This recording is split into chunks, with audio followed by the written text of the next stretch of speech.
গভর্নমেন্টটা change হলো, এখানে কে ছিল, কার ইনভলভমেন্ট ছিল, এ নিয়ে এখন আর গবেষণা করে কোনো লাভ নেই। এখন আমাদের যেটা করা দরকার সেটা হলো যে এই গভর্নমেন্টটা সাকসেসফুল হোক। যেখানে আমাদের একটা স্ট্রং অপোজিশন থাকা দরকার, সেখানে আমরা কথা বলছি যে একটা ইয়াকে পার্টিকে 10 বছর যাতে তারা পলিটিক্স না আসতে। এখন শিবিরের নেতা বেরিয়ে এসছেন যে তারা কৌশলগত, এর পেছনে আরো কতটা ছিল, বাইরের কে ছিল না ছিল, এগুলো এখনো বেরিয়ে আসছে, অলরেডি এরা বেরিয়ে এসছে। বাংলাদেশ রাষ্ট্রের যিনি স্রষ্টা, তার বাড়ি ধ্বংস করে দিয়েছে, মিউজিয়াম ধ্বংস করে দিয়েছে, তাদের বিচার করবেন না আপনি? তাদের ব্যাপারে এই নতুন শাসকরা একটা কথা বলেছেন?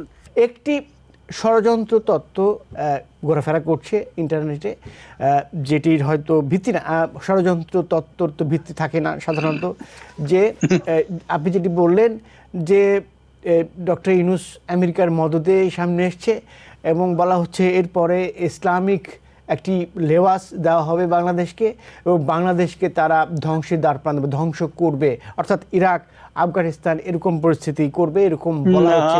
এই ষড়যন্ত্র তত্ত্বের কতদূর কি আমরা আলোচনা করব, আরও আলোচনা করব। বাংলাদেশের আওয়ামী লীগ এই দলটিকে 10 বছর নিষিদ্ধ করার জন্য একটি আইন সংশোধন করা হচ্ছে, বা যে কোনো দলকেই, সেটা নিয়েও আলোচনা করব। যে ষড়যন্ত্র তত্ত্বের কথা আপনার কাছে বললাম আপনাদের দুজনকেই, সেই বিষয়ে আপনার প্রতিক্রিয়া জানতে চাই। ষড়যন্ত্রের কথা বিভিন্ন দিক থেকেই আসে, বিভিন্ন দল থেকে, বিভিন্ন মহল থেকে এগুলো আসে। আসলে এগুলোর দিকে কান দিলে তো আমরা সেই একই জায়গায় থেকে যাব। এই কনস্পিরাসি, এগুলো থেকে আমাদের বেরিয়ে আসা উচিত। এই যে আপনার যে গভর্নমেন্টটা চেঞ্জ হলো, এখানে কে ছিল, কার ইনভলভমেন্ট ছিল, এ নিয়ে এখন আর গবেষণা করে কোনো লাভ নেই। এখন আমাদের যেটা করা দরকার সেটা হলো যে এই গভর্নমেন্টটা সাকসেসফুল হোক।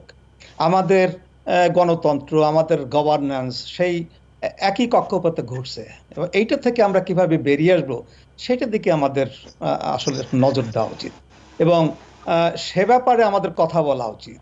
এই যে আপনি কিছুক্ষণ আগে বললেন যে এই যে একটা পার্টিকে 10 বছরের জন্য তারা অপরাধ করেছে, সে অপরাধের জন্য যাতে 10 বছর তারা পলিটিক্স করতে না পারে, সে ধরনের একটা অ্যামেন্ডমেন্ট আপনার কনস্টিটিউশনে আনার কথা শুনছি। না, একটা আইনে, আইসিটি একটা আইনি, ওটা কোনো ইয়ে না, মানে অ্যামেন্ডমেন্ট না, আন্তর্জাতিক অপরাধ ট্রাইব্যুনাল আইন। জি হ্যাঁ, একটা কথা কিন্তু আমি এই যে এত যে আপনার এই যে সংস্কারের কথা আমি শুনতে পাচ্ছি, কিন্তু একটা কথা আমি শুনতে পাচ্ছি না, সেটা হচ্ছে দেখুন, আমি যদি আপনাকে জিজ্ঞেস করি যে এই যে আওয়ামী লীগ ক্ষমতা আসার পরে যে অ্যামেন্ডমেন্টগুলো করলো, একটা অ্যামেন্ডমেন্টের কথা বললি যে একটা অ্যামেন্ডমেন্ট করে তারা যে করলো, আপনার যে কেয়ারটেকার গভর্নমেন্ট ছিল সেটাকে স্ক্রাপ করলো।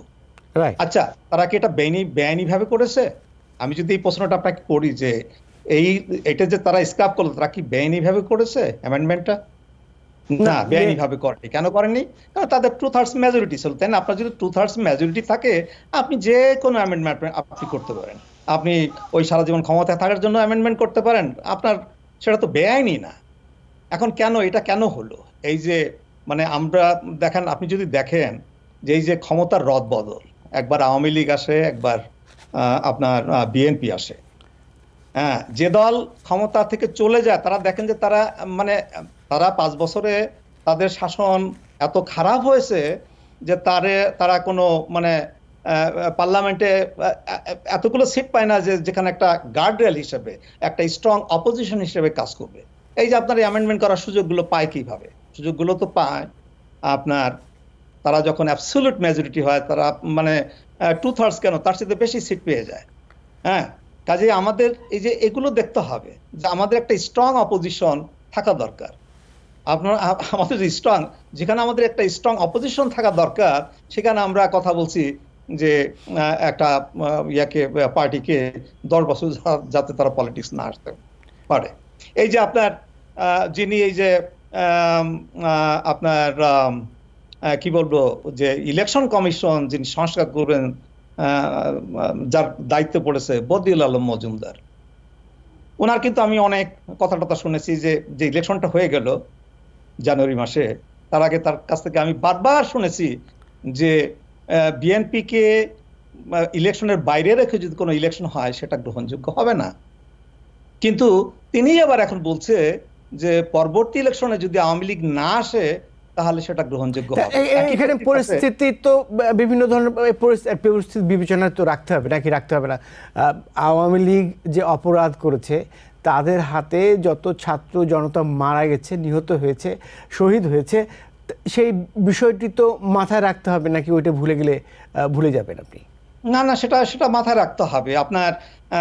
সেখানে আওয়ামী লীগের কি সবাইকে আপনি দোষারোপ করবেন?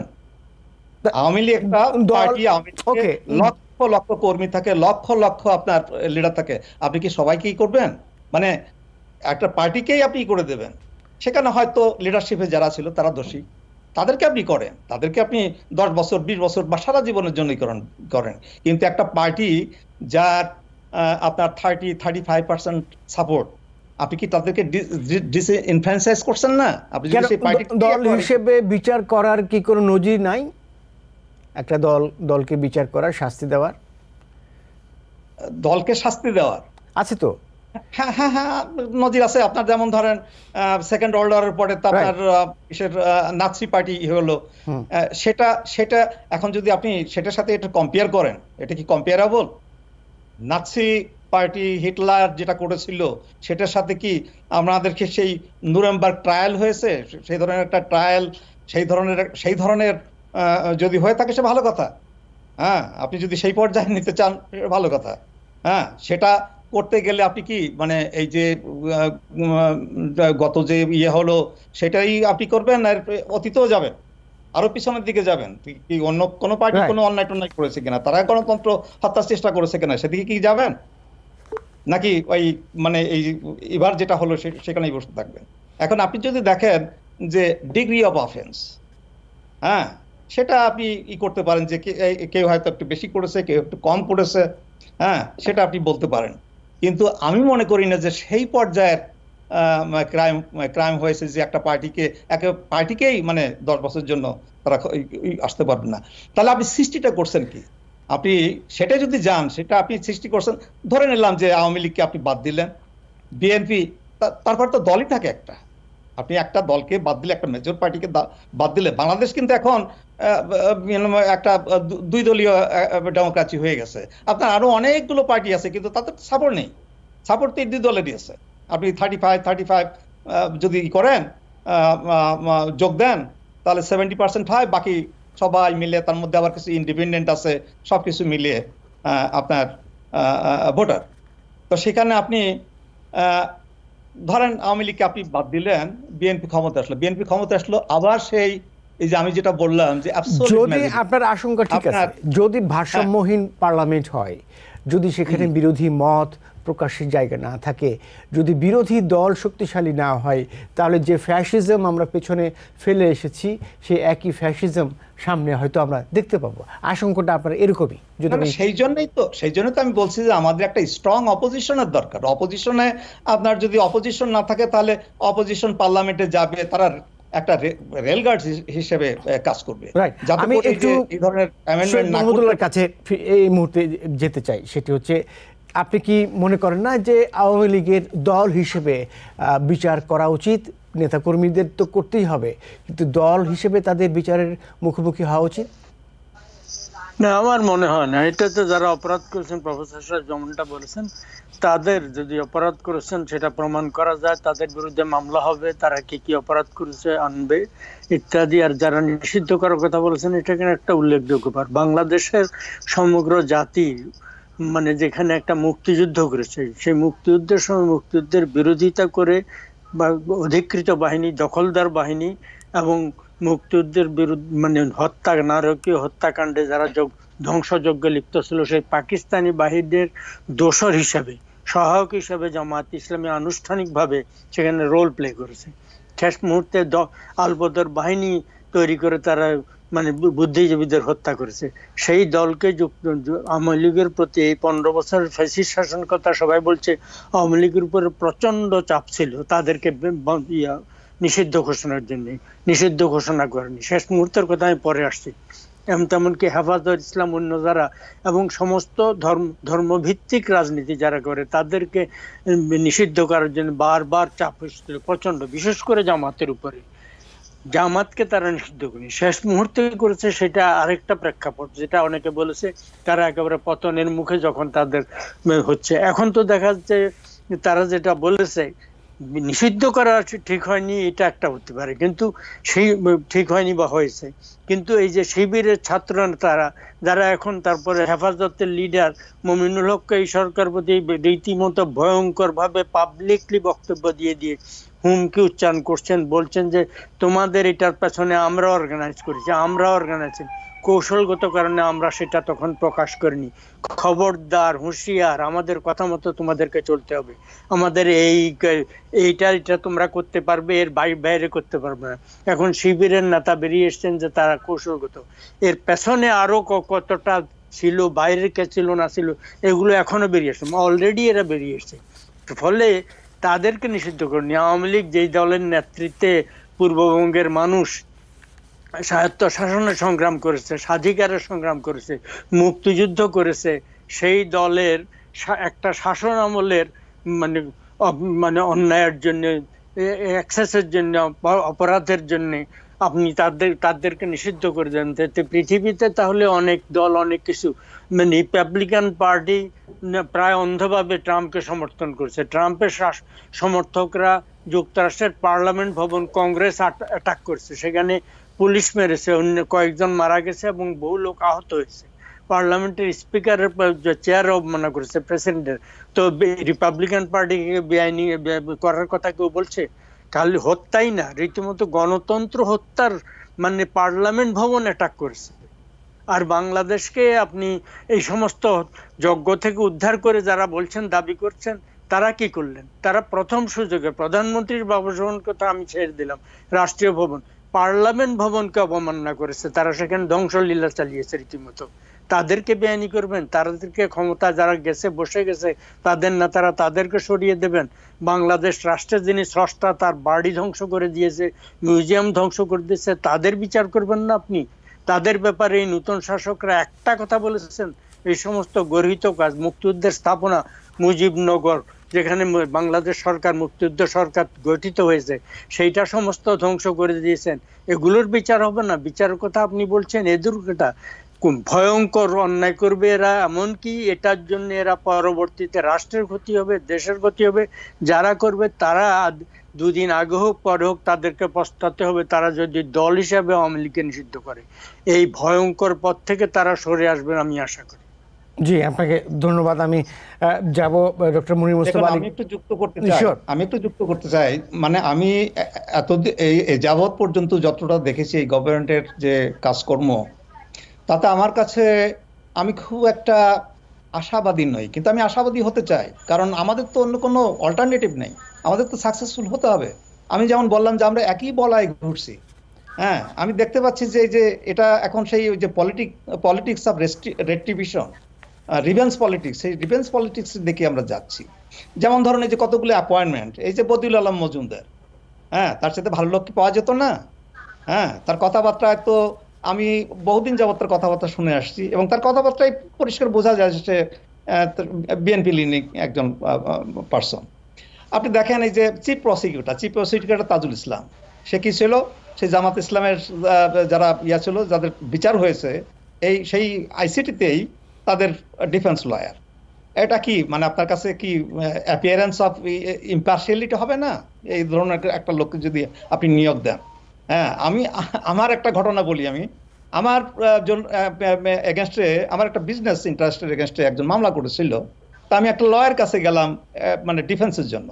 সে লয়ারটা যখন দেখলো আমার অপোজিশন পার্টি তাদেরকে সে রিপ্রেজেন্ট করেছে অতীতে, সে তখন আমার কেসটা নিল না। সে বলল যে না, এখানে কনফ্লিক্ট অফ ইন্টারেস্ট হবে, কারণ আমি তাকে আগে রিপ্রেজেন্ট করেছি।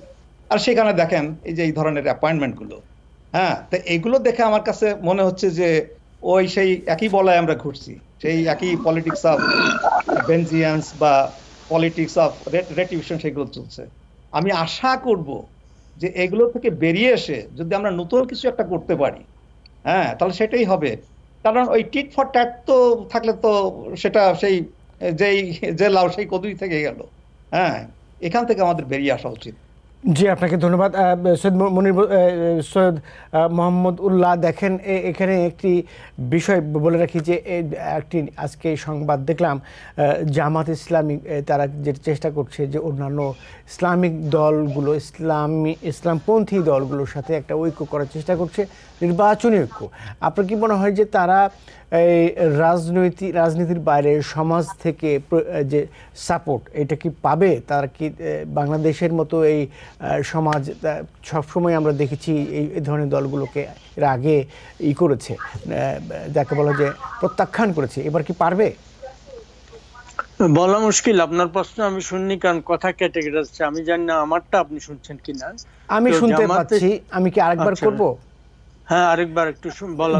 জামাতে ইসলামী অন্যান্য ইসলামিক যে দলগুলো আছে তাদের সাথে একটা ঐক্য করার চেষ্টা করছে, নির্বাচনী ঐক্য। আপনার কি মনে হয় যে তারা সফল হবে? সমাজ থেকে তারা প্রত্যাখ্যাত হবে কিনা? তাদের একটা মানে মোর্চা তারা সম্ভবত করলে সেটা অসঙ্গত কিছু হবে না। তারা তো মোটামুটি একটা ইসলামী রাষ্ট্র সমাজ ব্যবস্থা চায়, ফলে একদিক থেকে ভালোই হবে। সেটা অনেকগুলো দলে বিভক্ত আছে এবং তারা হোক, কিন্তু সমর্থন কতটা পাবে সেটা বাংলাদেশ সুফিজমের মাধ্যমে, সুফিদের মাধ্যমে বাংলাদেশে ইসলাম এসেছিল, সুফিরা প্রচার করেছিলেন, সেই সুফিদের উপরে অনেকে অ্যাটাক করেছে। এরা এখন এসে সেটার ব্যাপার নিন্দা করেনি, ওয়াহাবিদের ঘরানাতে এরা চলছে। যাই হোক, তো বাংলাদেশকে এরা খুব, যেমন ভারতের মন্ত্রীর বক্তব্যের আমি নিন্দা করছি, তেমনি ভাবে বাংলাদেশ সরকারের বাস্তবতা হচ্ছে ভারত আমাদের প্রতিবেশী, শক্তিশালী প্রতিবেশী, বড় প্রতিবেশী। আমরা যেমন ভারতের জন্য অস্বস্তির কারণ হতে পারবো, কিছু কিছু সমস্যা করতে পারে, ভারতও আমাদের জন্য কিছু কিছু সমস্যা। ফলে আমাদের স্বাভাবিক সম্পর্ক রক্ষার জন্য আমাদের সরকারকে অবশ্য মানে সে ব্যাপারে সংবেদনশীল হতে হবে, বাস্তবতাবাদী হতে হবে, মানবতাবাদী হতে হবে। বিশেষ করে ভারত বিরোধী মানে কথাবার্তা বেশি বললে বাংলাদেশের লোক তখন আবার সাম্প্রদায়িক হয়ে যায়। বাংলাদেশকে কোনো অবস্থাতে একটা সাম্প্রদায়িক রাষ্ট্র হতে দেওয়া হবে না। আমাদের সংখ্যালঘু, ধর্মীয় সংখ্যালঘুদের উপর যেন কোনো নির্যাতন না হয়, এদিকে একদম স্পষ্টভাবে খেয়াল রাখতে হবে। আর ইসলামী রাষ্ট্র দলগুলো ব্যক্তিগতভাবে এই ইসলাম প্রচার আপনার সুফিরা করলেন, তারপরে মানে প্রথমে এই হিন্দুরাই তো সংখ্যাগরিষ্ঠ ছিলেন, সেই আমলে মুসলমান হলো, লক্ষ লক্ষ কোটি কোটি মুসলমানরা বিদেশ থেকে এসে শাসন করলো, কাউকে জোর করে মুসলমান করা তারা চেষ্টা করেননি। ব্রিটিশরা আসলো, তারা এদেরকে, খ্রিস্টান মিশনারিরা কিছু কাজ করেছে, কিন্তু ব্যাপকভাবে ধর্মান্তকরণের চেষ্টা করেননি। তো তেমনি ভাবে এই জিনিসটা আমাদেরকে মনে রাখতে হবে। আমাদের সমাজকে যদি জোর করে ধর্মীয় রূপ দেওয়া যায়, বেশিরভাগ লোক কোনোদিন কি নামাজ কর্মা কেউ পড়েননি, হজ করেননি, করেছেন, এদেরকে একেবারে ইসলামী রাষ্ট্র করার নাম করে তাদের মতবাদ চাপিয়ে দেওয়া। এখানে আবার হেফাজতের সাথে আপনার ডিফারেন্স আছে সার্টেন ব্যাপারে, জামাতে সেখানে গন্ডগোল লেগে যাবে, শিয়া সুন্নির গন্ডগোল, কাদিয়ানীদেরকে নিষিদ্ধ করার কথা বলা হচ্ছে, তাদের উপরে আক্রমণ হচ্ছে এবং তাদের বিরুদ্ধে স্পষ্ট বক্তব্য আমাদের এই হিফাজতি এবং জামাতিদের পক্ষ থেকে বলা হচ্ছে। তো মানে এবং কে দোজখে যাবে, কেউ এরকম কথা বলছে, দোজখে যাবে তারা। তো আল্লাহর দায়িত্ব, এরা শিরক করছে নিজেরা, এরা বলছে। ফলে এটার থেকে তারা সরে আসা উচিত। বাংলাদেশকে একটা ধর্মনিরপেক্ষ গণতান্ত্রিক রাষ্ট্র, গণতন্ত্র থাকা উচিত, যেখানে গণতন্ত্র থাকলে তাদের আসনও থাকবে, তাদের বিরোধীদের আসন থাকবে। ফলে গণতান্ত্রিক রাষ্ট্র না করতে পারলে at the end of the day কয়েক বছর পরে হলো এমন একটা সমস্যা হবে যে আওয়ামী লীগ যদি নিষিদ্ধ করে এবং গণতান্ত্রিক না করে আধা ডিক্টেটরিয়াল ব্যবস্থা করে, আবার যদি আওয়ামী লীগ কোনোদিন ক্ষমতা আসতে পারে, সম্ভবত আসবে, তখন এই ধর্মপন্থী রাষ্ট্র দলগুলোকে নিষিদ্ধ করবে, তখন আরো ক্ষতি হবে। আমরা দেখি সবশেষে আমরা যেটি দেখেছি যে কয়েকটি সংগঠন, রাজনৈতিক দল নিবন্ধন পেয়েছে নির্বাচন কমিশনের, এবি পার্টি, তারপরে গণসংহতি আন্দোলন, তারা পেয়েছে। আশা করছি তারা একটা বিরোধী দলের ভূমিকা যেতে পারবে। জানি না তারা সরকারের পক্ষেও থাকতে পারে। এখন কি অবস্থায় নির্বাচন তাকে করতে হবে, জনগণের সমর্থন পেতে হবে। যে ধর্ম হেফাজতের যে লোক মন্ত্রী হয়েছেন কয়েকদিন আগে, তিনি ডক্টর ইউনূসকে বলছেন আপনার এবারে দাড়ি রাখা উচিত।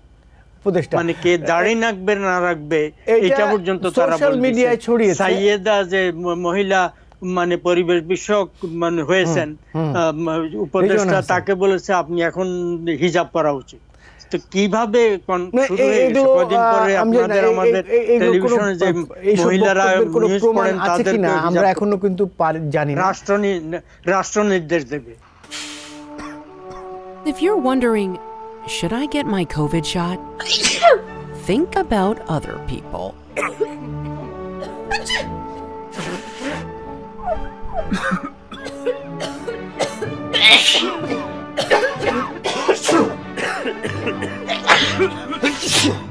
Set a date to get your COVID shot and RSV if eligible.